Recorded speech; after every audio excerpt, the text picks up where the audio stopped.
साबका प्रेसिडेंट युवा मोर्चा के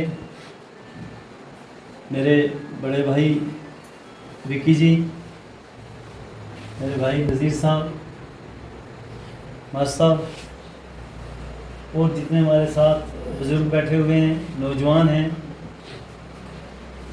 सबको मेरी तरफ से, हमारे जनरल सेक्रेटरी गुलजार जट साहब डिस्ट्रिक्ट के जनरल सेक्रेटरी हैं, सबको मेरी तरफ से आदाब, अस्सलाम वालेकुम। मैं आप तमाम भाइयों का शुक्रगुज़ार हूँ। आपने बहुत ही कम वक्त में ये प्रोग्राम रखा, तो इसके लिए आप यहाँ पे सारे जमा हुए, मैं आपका शुक्रिया अदा करता हूँ। आपका प्यार हमेशा मुझे जलास खींच के लाता है।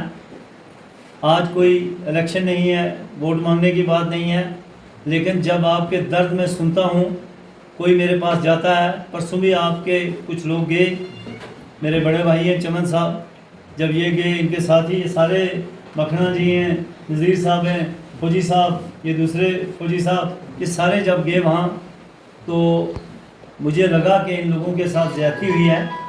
लेकिन हमारी बदकिस्मती है कि जब तूफ़ान आता है उस वक़्त हम कहते हैं कि अब हम बंद लगा दें, तो उस वक़्त बंद लगाने का टाइम नहीं होता, वो बहा के ले जाता है सब कुछ। और हमारे पुराने लोग कहते थे कि बारिश में अगर सूखे मौसम में बलन निकाला जाए तो बारिश में आराम हो जाएगा, लेकिन हम इसका उल्ट करते हैं।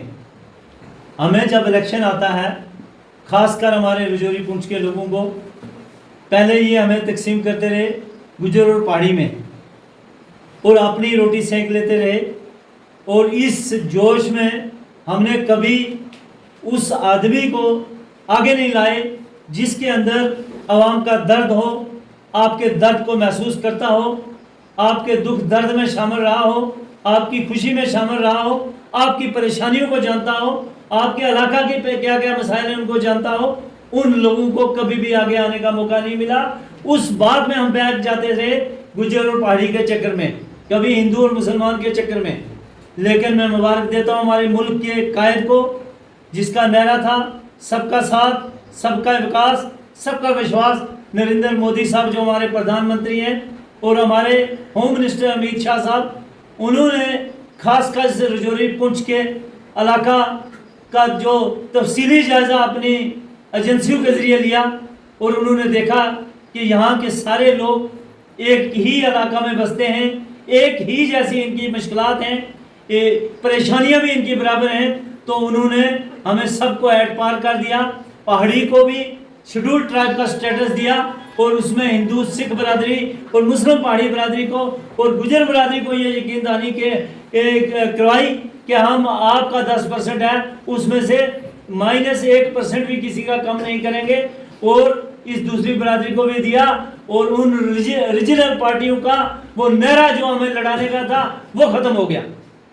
उनके पास वो नारा नहीं बचा कि जब इलेक्शन आया पहाड़ियों को बोलना आओ हमें वोट दो। नेशनल कॉन्फ्रेंस कहा करती थी कि हम आपको शेड्यूल ट्राइब दिलाएंगे, गुजर आपका हक खा गए। लेकिन वो नारा अगर किसी ने खत्म किया, वो हमारी जंग जो खत्म की, घर घर की जंग थी, जो लड़ाई खत्म की, वो अगर किसी ने खत्म किया वो नरेंद्र मोदी था, और कोई और अमित शाह साहब थे। उनका मैं शुक्रगुजार हूँ कि आज रजौरी पुंछ पूरा का पूरा जो है शेड्यूल ट्राइब है। और अगर आज शेड्यूल ट्राइब का यूटी का प्रेसिडेंट भी अगर पार्टी ने बनाया, वो भी आपके पुंछ से लास्ट कोने से बनाया। ये पहली बार है किसी भी पार्टी ने आज तक किसी भी रजौरी पुंछ के आदमी को किसी अच्छी पोजीशन में पार्टी में नहीं लाया। आज तक हमें हमेशा दूसरे दर्जे का शहरी समझते रहे, तो वो हिंदू हो या मुसलमान हो, सबको एक ही नजर से देखते। सिर्फ इलेक्शन में हमारी जरूरत है, और इलेक्शन के वो 20 दिन हमें सर पे बिठा के रखते हैं। हमें होश ही नहीं रहता कि हमारी मुश्किलात क्या हैं, हम उस वक्त भूल जाते हैं। जब इलेक्शन खत्म होता है तो उसके बाद हमें याद आता है हमारा बलन भी है नहीं है, हमारे घर बिजली भी नहीं है, हमें पानी की प्रॉब्लम है, हमारे बच्चों को अच्छा स्कूल नहीं मिल रहा है, हमारे खेत जो हैं वो पानी ना होने की वजह से सूखे, और उस वक्त हमारे हाथ में कुछ नहीं होता। वो जो आया था उसने मदारी वाला खेल खेला, खेल खेल के गायब हो गया। तो आज आप बताओ 11 महीने हो गए इलेक्शन को, 11 महीने में आपके दुख दर्द को समझने के लिए क्या वो एजाज जान जो एमएलए है हमारा, वो आपके पास आया? कभी कभी गया किसी महल्ले में? गनास गया, वो देरी गया, कस्बा गया? एक घर उसने ढूंढ के निकाला हुआ है। वो जब आता भी है एक घर में रिपोर्ट करता है, वहां से भाग जाता है। और जिस घर की आज की परेशानी इन लोगों ने बयान की है, मैं आपको यकीन दहानी कराता हूँ, आप साबित कदम रहे तो मैं एक एक पाई पाई का हिसाब करवा के रहूंगा। जो आपका सरपंच हो, मैं उस आदमी से वो पैसे वसूल करवा के दूंगा। चौधरी अब्दुल गनी साहब, चौधरी अब्दुल गनी साहब, गनी साहब आप आगे बढ़ो। हमारे साथ हैं। और मुझे दुख हुआ ये बात सुन के, 28,000 रुपया उस मकान का लिया गया जो नरेंद्र मोदी दे रहा है, और उस मकान का 28,000 रुपया यहाँ एक सरपंच भी नहीं है, खासकर उसकी बीवी सरपंच थी, और उसने आप लोगों से दिया। तो ये हमारी बदकिस्मती है। और फिर हम उन्हीं के पीछे जाके उन्हीं को वोट दे देते हैं उनके कहने पे। यहाँ आप बताओ मुझे 11 महीने में और भी पार्टियों के लोग थे, कोई कुकर वाले भी आए थे, वो लेह लद्दाख की पहाड़ियों पर बैठ के जाके वहां राजमा डाली हुई है गालने के लिए, अभी नहीं गली वो कि आपको वहां से भेजेंगे, तो वो लोग भी नहीं मिले। वो लोग पैसे के जोर पे आपको खरीदना चाहते थे। दूसरों ने आपको हिंदू मुसलमान बना के कहा बीजेपी सबसे बड़ी दुश्मन है मुसलमानों की। खजाना मुझे एक बात बताओ, अक्सरियत में पहाड़ी बिरादरी में हिंदू है के मुसलमान है? मुसलमान है ना। 80% मुस्लिम पहाड़ी बिरादरी को फायदा मिला, 20% होंगे हिंदू या बल्कि 10 ही होंगे। और उन्होंने भी नहीं देखा कि हमारे साथ पार्टी ने क्या किया है। हमारी गुजर बिरादरी ने, किसी ने पैसे पे सौदा कर लिया। इतना नहीं सोचा मेरे भाइयों, 4-5 साल पहले आपने मुझे डीडीसी बनाया। जब डीडीसी बनाया, मैं आपकी जिस पंचायत में खड़ा हूं, मैं इसी की बात करूंगा, जलास विलेज की। यहाँ 8.5 करोड़ का आपको हायर सेकेंडरी स्कूल, एक मॉडल विलेज, एक मॉडल स्कूल मुझे मिला कि कोई मॉडल एक स्कूल जो है उसको करना है, और 8.5 करोड़ रुपए की बिल्डिंग आपके हायर सेकेंडरी स्कूल में मैंने दी। ठीक है नहीं दी? और अल्लाह के फजल से मैं ये दावे से कहता हूँ, जब वो बिल्डिंग कंप्लीट हो जाएगी, आप देखेंगे कि पुंछ का कॉलेज भी उसके साथ मुकाबला नहीं कर सकेगा। मैं आया वहां, मैंने देखा कि वहां बच्चों को बैठने के लिए आज भी इस दौर में टाटू पे बैठे हुए बच्चे हैं। मैंने अपने फंड से 5,77,000 रुपया दिया, और वहां माइक के लिए भी 50,000 रुपया दिया। मैं आपकी कम्युनिटी हॉल में आया, नीचे जो कम्युनिटी हॉल है वहां बैठने की जगह नहीं थी, बिल्डिंग का स्ट्रक्चर खड़ा करके चले गए, लेकिन वहां कोई एक चेयर तक नहीं थी। और वहां 5 लाख रुपया दिया, वहां सारा जो जितना भी फर्नीचर है आपके सामने है, आपने कहीं मीटिंग की थी। मुझे दुख हुआ आज यहाँ आके कि मुझे नहीं था पता कि इस कम्युनिटी हॉल में भी यहाँ आपके पास चेयर नहीं है, आपके पास बैठने के लिए कोई नहीं है, ये इधर उधर घरों से स्कूल से कहीं से मांग के आप यहाँ लाए। तो मैं कोशिश करूंगा यहाँ इस में जो फर्नीचर लगेगा उसके लिए आपको पैसे कहीं से दूंगा मैं। उसके बाद हमारी एक रोड थी जो लक्ष्मण पानी जो लोड देवता को जाती थी, जो सड़क का काम करती थी मेंढर और पुंछ को जोड़ने में। पिछले 40 साल से हमेशा मैं सुनता रहा, जो भी एमएलए आया, क्यों रोड बंद है जी, रोड क्यों नहीं? यहाँ सबसे ज्यादा डिमांड थी उस रोड की। हमारी हिंदू बिरादरी सिटी से हजारों की तादाद में लोड होता जाते हैं, हमारे बुजुर्ग जाते हैं, एक वहां उनका एक आस्था जुड़ी हुई है उनके उस दरबार के साथ, और किसी ने आपके इस दर्द को नहीं पहचाना। हमारे मेंढर के लोग बल्लोई से वहां से चक्कर काट काट काट के पहुंचाते थे। गानी के लोग यहाँ से अगर किसी को गानी जाना होता था, वो देहरादून से होते हुए तो 50-60 किलोमीटर सफर करके वहां पहुंचता था। सबसे पहले जब हमारी पहली मीटिंग हुई, मैंने उसमें 20 लाख रुपया उन्होंने कहा रोड के लिया। मैंने कहा आप जंगल वालों को इसका दे दो मुआवजा, हम 1 साल नहीं काम करेंगे। आज वो आपकी रोड लिंक हो चुकी है, उस पर शिंगल पड़ चुका है, और इंशाल्लाह उस पर लुक भी डलेगी, आपको मैं ये गारंटी देता हूँ।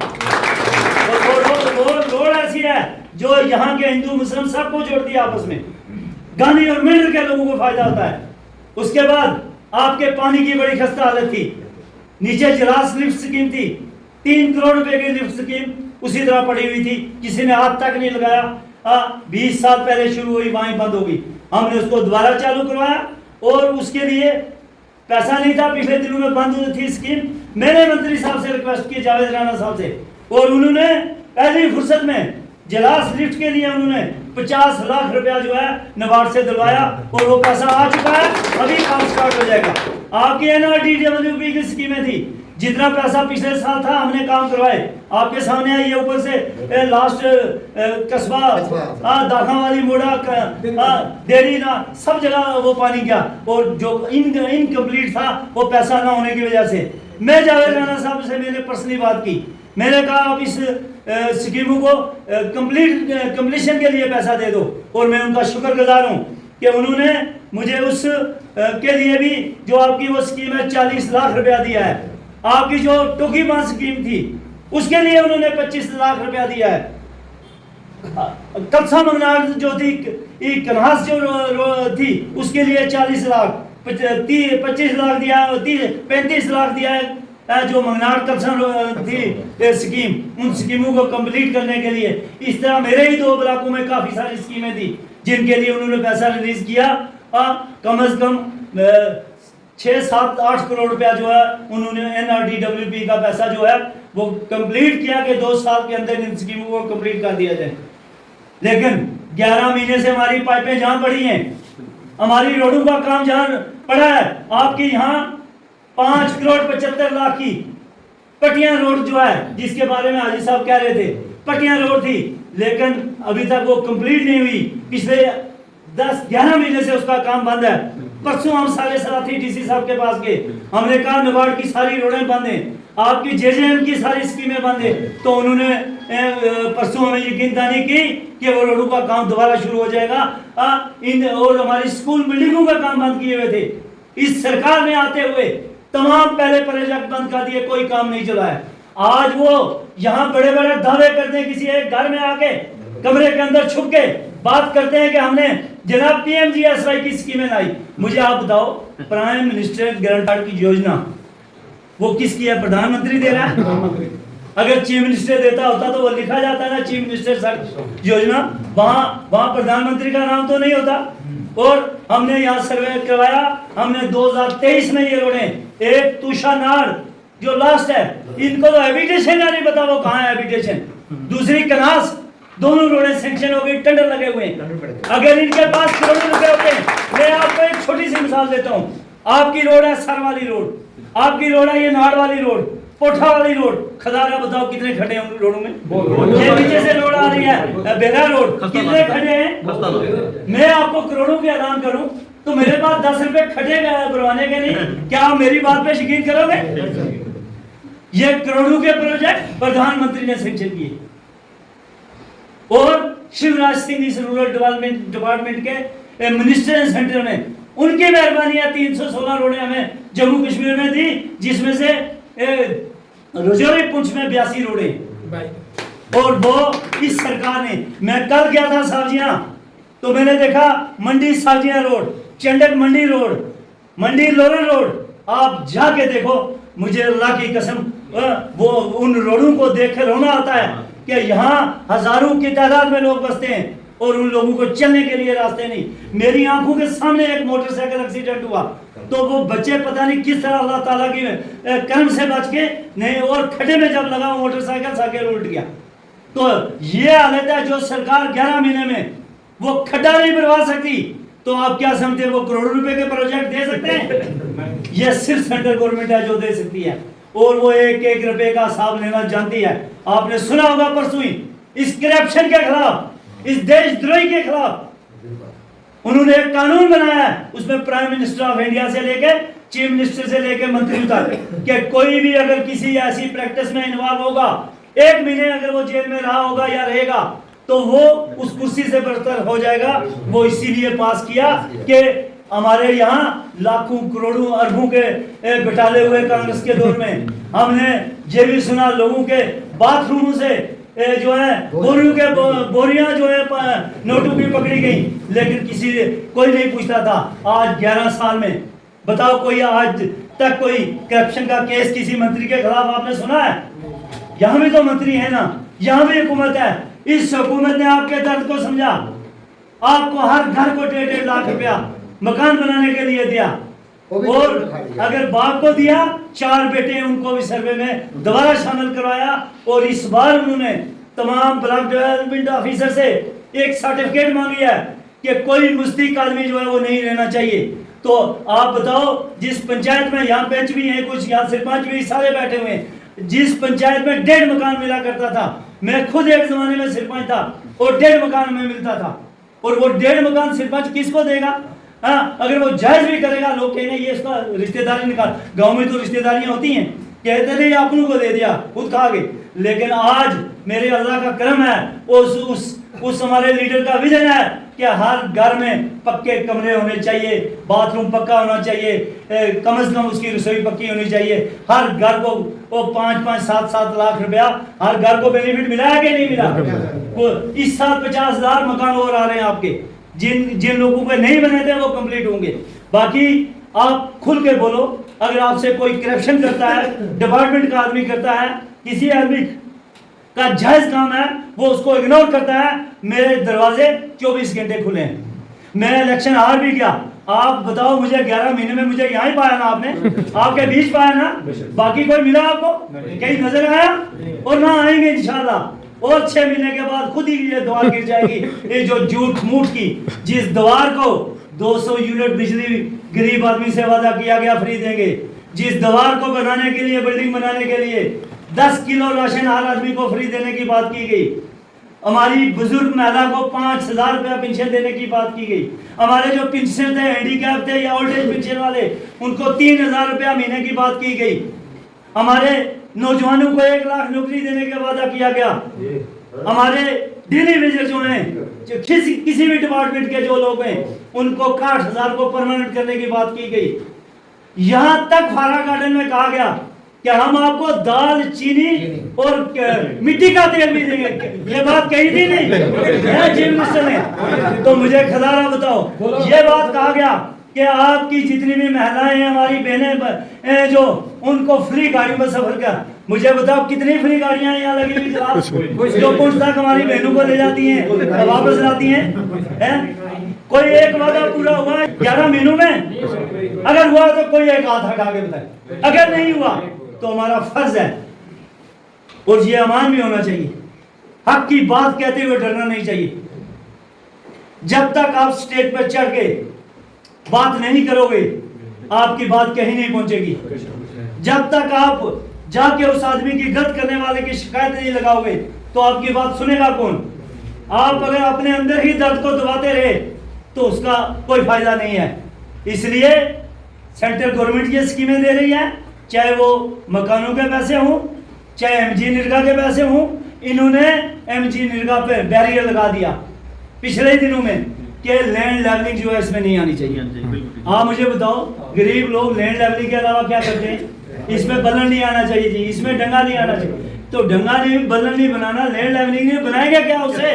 मुझे इनके मकबरे बनाएंगे हम हैं? फिर तो बाकी वही बचे ना कि इनके मकबरे बना दो वहाँ हैं, इनकी याददाश्त रह जाए कि ये शहीद हमारे इस एरिया से नुमाइंदगी करके गए हैं, यही बाकी रह गया ना। इसलिए मेरे भाइयों, आप बेफिक्र हैं। अभी इन्होंने 4 दिन पहले आप पे एक और चीज मुसल्लत की है। इन्होंने कहा कि जहां गांव में कोई भी आदमी, चाहे कच्चा मकान हो, पक्का हो, दुकान हो, उसके लिए जम्मू कश्मीर गवर्नमेंट ने 3 रुपए, 10 रुपए और 15 रुपए स्क्वायर फुट, 15 रुपए स्क्वायर फुट के हिसाब से इन्होंने फीस मुकर्रर कर दी है। आप अपने घर की बलियां भी बंद हो गए ना, तो पहले 3 रुपए के हिसाब से उस मकान की स्क्वायर फुट का हिसाब वीडियो से परमिशन लोगे, और पहले पटवारी के पास जाओगे, वो लिख के देगा ये मकान जो है मालकियत में है, तब परमिशन मिलेगी बनाने की। अगर वो कहीं हुआ निकासी में तो कहेंगे कस्टोडियन वालों के पास जाओ, अगर हुआ सरकार में कहेंगे गिरा दो। आपने देखा कल परसों जम्मू में मकान गिराया क्या नहीं? किसकी हुकूमत है जम्मू कश्मीर के अंदर? मुझे बताओ ना किसकी हुकूमत है? ये वही सरकार है जो गरीबों के हमदर्द बनना चाहते थे, और आज मकान गिर रहे हैं ना जम्मू में। आज झेड़िए वाले किसके अंदर हैं? आज इनको कोई तकलीफ नहीं हो रही है। इसलिए मेरे भाइयों कॉल और फेल का हम फर्क नहीं समझेंगे। अगर नरेंद्र मोदी ने जो वादा किया तो वो पूरा करके बताया, हर जगह काम किए, हमारे इतने बड़े बड़े काम किए जो पिछले 70 साल की गवर्नमेंट नहीं कर सकी, वो काम किए हैं। तो इसलिए आप लोग जोक दर जोक आप जुड़े हमारे साथ, बीजेपी पार्टी के साथ जुड़े। मैं आपको दावे से कहता हूं किसी भी मजहब को कोई खतरा नहीं है।